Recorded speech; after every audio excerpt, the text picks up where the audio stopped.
Lahat po ng nag-request sa atin na itanong po daw nila mismo sa ating kaibigan, gusto po daw nila mapakinggan. Ito po ay katanungan po ng mga nakapanood sa ating video mula nang nakuha po natin yung kawayan po, no, na may bulaklak. Kaya nandito po tayo, tugunan po natin yung katanungan nila. Gusto po daw nila mapakinggan, kaibigan. Tay, si tatay nandito, guys. Meron pong katanungan po yung iba, kaibigan. Napakarami po ito. Ayaw kong mapagsabihan ako, no? Na gusto kong transparent ang ating ipapaabot sa kanila.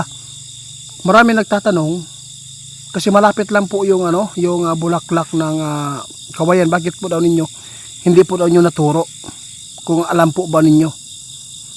Ngayon po, ang katanungan po nila, gusto po daw nilang marinig sa inyo ba kung totoo po ba ito ay makapagbigay po ng swerte.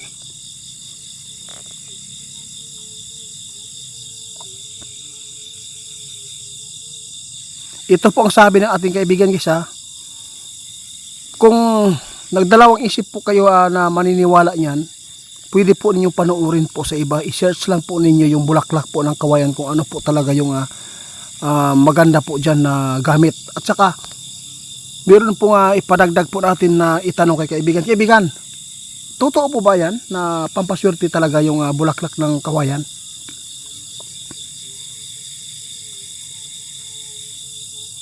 Oo po.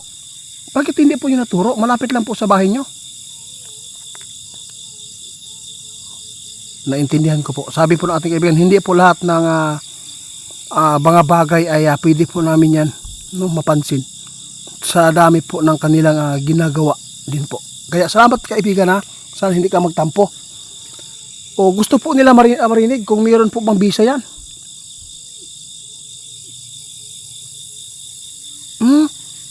Sa totoo lang, guys, ito sabi po niya, hindi po ito porket mayroon nakuha natin, hindi po. Nasa inyo lang.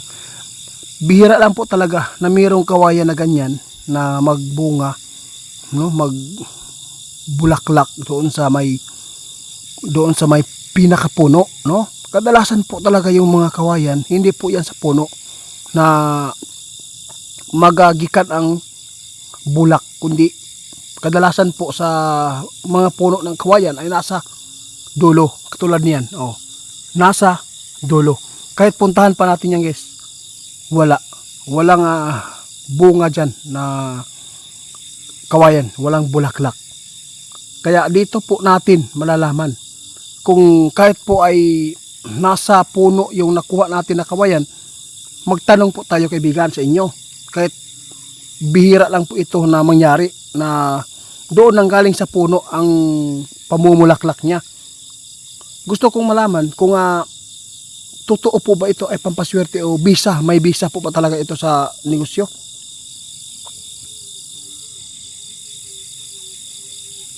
Ay, tama po talaga yung sinabi ng ating kaibigan, no?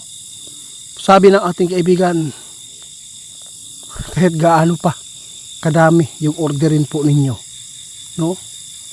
Kung hindi naman po kayo sumunod, gumawa pa rin kayo ng hindi maganda, wala pa rin swerte. Ang magbibigay po talaga daw ng swerte, guys, sa Panginoon. Yung nakuha ninyo, guys, kung paniwalaan po niyo yan, at saka sabayan po ng pagsunod, dasal, sabi ng ating kaibigan, ito po, kaibigan,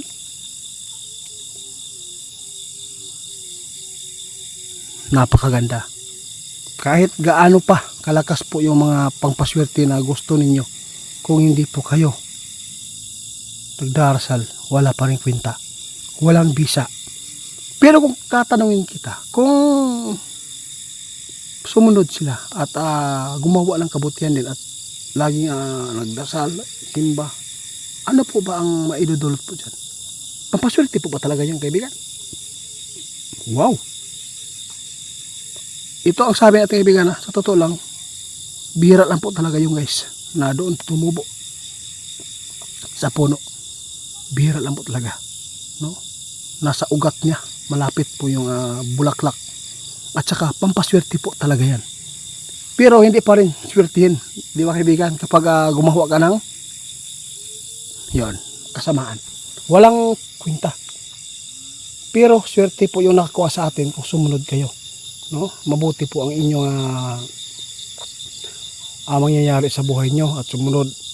Hindi po gumawa ng normal po, lahat po tayo na nagkasala. Parang normal na lang yung kasalanan ba, na hindi po yung kasalanan po na pinaka-hit po talaga lang po yun. Ano lang, normal lang po talaga, tao lang po tayo. Salamat po kaibigan ha. Nagawa ko itong itanong sa inyo kasi po sa Bisaya na unay ta. Nais po daw nila na malaman na galing sa inyo kung ito po ba talaga ay pampaswerte. Yun po, totoo yan, pampaswerte din po yan eh. So, lalo na sa negosyo, no? Pero sa bayan, no, huwag umasa sa ganyan. Doon tayo manalig sa Panginoon. Huwag umasa sa kaibigan. Oo, elemento. Kaya sa lahat po na nag-order sa atin, napakaswerte po ninyo kung buti kayo, sumunod kayo. Pero kung ginamit po ninyo sa hindi maganda, di ba? Wala pa rin kwenta. Mas maganda pa itapon na lang. Yun po ang sabi ng ating kaibigan. Maswerte po talaga yung nakakuha niyan kapag mabuti yung kalooban. Yung sinasabi natin kanina, sumunod sa utos. Kaya ang sabi ng ating kaibigan, manalig tayo sa Panginoon para swertihin tayo, lalo na pag meron tayong nahawakan ngayon. Kaibigan, maraming salamat po. Okay lang po, kahit pwede po yung naturo. Alam ko naman hindi po lahat ng bagay ay napapansin po nyo dito sa mundo namin. Alam ko marami din po kayong ginagawa. Kaya ako ay bilang tao, nagpapasalamat ako sa inyo. No? Guys, huwag po nyo isipin na ito po yung mga elemento na to ay ito po yung pinagdasalan natin. Hindi.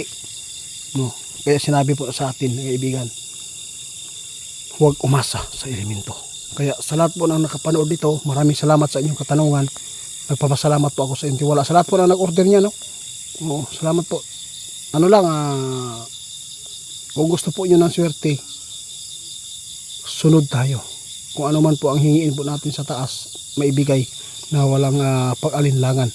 Kung mabuti po ang ating hangarin at pagsunod. Kaya sa lahat po ng mag-order pa nito, no? Parang pasensya na po kayo ha. Ubos na po. Oo. Kung meron man na iwan pa, yung naka booking lang, no. Salamat kaibigan.